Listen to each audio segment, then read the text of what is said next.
Oke, assalamualaikum warahmatullahi wabarakatuh.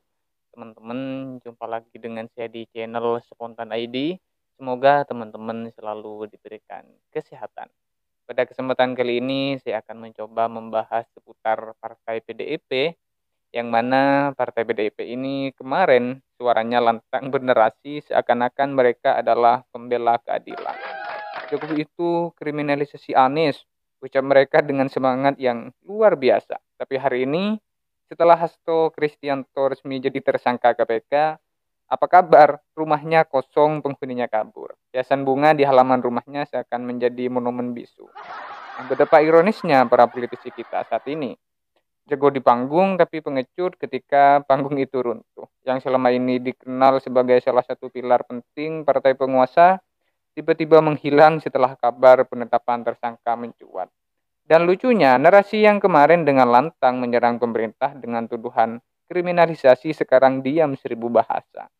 Bukankah ini klasik ketika kena ke orang lain mereka bungkam, ketika kena ke dirinya sendiri larinya lebih cepat dari logika yang mereka bangun.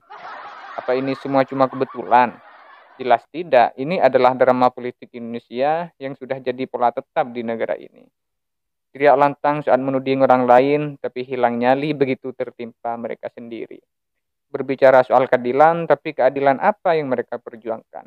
Ketika pelaku dari lingkaran mereka sendiri terjerat hukum, seketika seperti biasa jadi kambing hitam. Ketika menjerat lawan lembaga lain dianggap pahlawan, tapi giliran menjerat orang sendiri mulai ada bisik-bisik soal konspirasi, kriminalisasi, atau permainan politik. Padahal, kalau kita jujur, kasus ini bukanlah hal baru. Pengembangan kasus Harun Masiku, buronan yang hilangnya sudah jadi bahan omongan rakyat ini, akhirnya menyeret berbagai pihak. Apa yang mengejutkan? Tidak ada yang mengejutkan, hanya kecepatan mereka menciptakan alasan untuk kabur. Dan mari kita bahas soal kaburnya ini. Rumah besar hantu di Margahayu jadi saksi bisu sepi tanpa aktivitas, hanya dijaga oleh beberapa anggota satuan petugas utusan dari PDIP. Lalu pertanyaannya, apa yang mereka jaga? Rumah kosong, mobil mewah, atau reputasi yang sudah remuk? Di mana keberanian Hasto yang biasanya vokal menyuarakan keadilan? Bukankah ini saatnya membuktikan dia tak bersalah? Tapi seperti yang sering terjadi, keberanian itu hanya ada ketika aman, tidak saat badai menghantam. Waduh. Jadi kepada mereka yang kemarin teriak-teriak soal kriminalisasi lah, apalah. Nah, ini waktunya bercermin untuk Anda. Jangan sampai ucapan kalian kemarin jadi tamparan keras untuk diri sendiri. Jika benar kau merasa tak bersalah, keluar dan buktikan. Jangan hanya jadi simbol kekuasaan yang lari saat krisis. Negara ini butuh pemimpin bukan pengecut, bro. Lucu bukan ketika Hasto ditetapkan sebagai tersangka oleh KPK, tiba-tiba muncul pernyataan dari kubu PDIP bahwa Megawati Soekarno Putri, sang ketua umum, berencana mendatangi Kapolri. Nah, untuk apa? Minta keadilan, menegakkan hukum, atau justru untuk menunjukkan bahwa partai terbesar di negara ini bisa berbicara langsung dengan penegak hukum tertinggi. Nah, tentunya narasi ini semakin tajam menyayat logika publik. Bukannya menunjukkan kepercayaan pada proses hukum, justru ada kesan seolah-olah PDIP ingin bicara khusus. Entah apa sih pembicaraan itu nanti, saya juga kurang tahu. Tapi yang pasti rakyat sudah punya asumsi sendiri, bukan rahasia lagi di negara ini. Ada dua jenis keadilan yang berlaku untuk rakyat kecil, yakni tajam ke bawah, tumpul ke atas. Nah, di mana posisi Partai Demokrasi Indonesia Perjuangan sekarang? Partai yang dulu berdeklarasi sebagai pembela wong cilik, kini justru terlihat semakin mirip dengan partai penguasa lainnya yang pernah mereka kritik habis-habisan. Ketika kader-kader mereka tersandung kasus, narasi yang muncul selalu defensif, kriminalisasi, serangan politik, atau ini ada agenda besar untuk menghancurkan partainya. Tapi giliran yang kena adalah lawan politik, mereka adalah yang pertama bertepuk tangan di depan mikrofon media. Waduh, terlalu menyakitkan untuk diabaikan. Dan mari kita bicara soal Megawati. Jika benar beliau akan mendatangi Kapolri, lantas pesan apa yang ingin disampaikan kepada publik?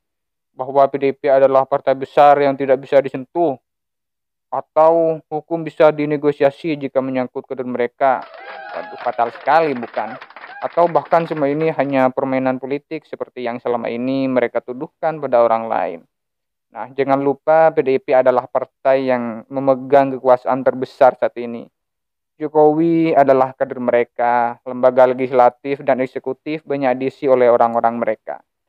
Tapi ini bukan hanya soal PDIP partai besar yang mempunyai kekuatan yang sangat luar biasa. Ini tentang bagaimana partai terbesar di Indonesia menghadapi persoalan hukum. Apakah mereka mendukung transparansi dan supremasi hukum atau justru menggunakan kekuasaan mereka untuk menciptakan jalan keluar bagi kroni mereka. Megawati seharusnya tahu tindakan seperti ini hanya akan semakin memperburuk citra PDIP. Jika dia benar-benar peduli pada partainya, dia harus membiarkan hukum berjalan sesuai koridornya. Biarkan KPK bekerja tanpa intervensi, biarkan publik melihat bahwa tidak ada yang kebal hukum di negara ini. Bahkan partai penguasa sekalipun, tapi jika Megawati tetap ngotot atau nekat ingin bertemu dengan Kapolri, ini akan menjadi insiden buruk. Rakyat akan semakin yakin bahwa hukum di negara ini hanya berlaku bagi mereka yang tidak punya akses ke lingkaran kekuasaan. Jangan salahkan rakyat jika nanti muncul ungkapan PDIP bukan pembela wong cilik, tapi pembela wong partai. Aduh, parah sekali ini nantinya, bos.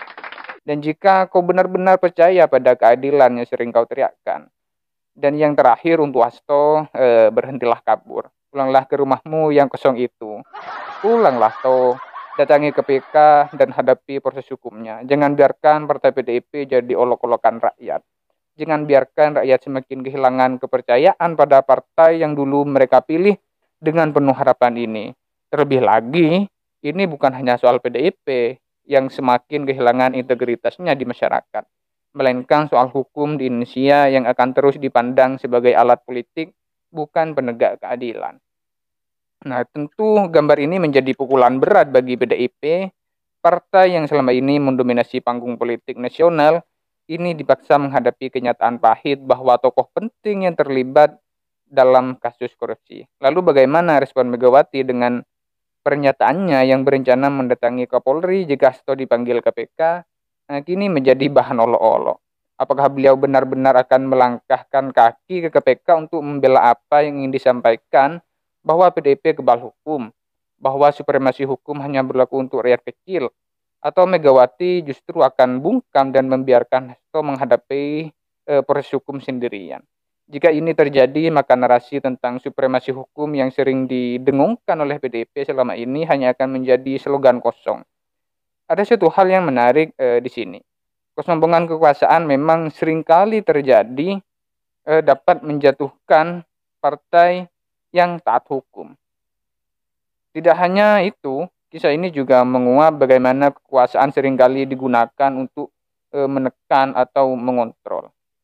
Lembaga hukum Kapolri tidak berani mengangkat telepon dari Megawati, kata beliau pada beberapa hari sebelumnya ini. Waduh, luar biasa sekali memang ungkapan-ungkapan dari Megawati ini. KPK akan didatangi jika dianggap bertindak di luar batas. Pernyataan-pernyataan semacam ini menunjukkan bahwa bagaimana kekuasaan ini digunakan sebagai alat tawar-menawar dalam kasus Hasto Kristianto. Tentu ini merupakan ujian besar bagi PDIP sekarang. Saat ini dia dituntut untuk memperbaiki keadaan dan kembali seperti semula, menjadi partai yang diidam-idamkan oleh rakyatnya. Nah, saya rasa cukup dulu sampai di sini, teman-teman. Terima kasih telah menyimak dan menonton video ini. Sampai jumpa di video selanjutnya. Dan untuk kalian jangan lupa untuk like, komen, dan subscribe. Terima kasih.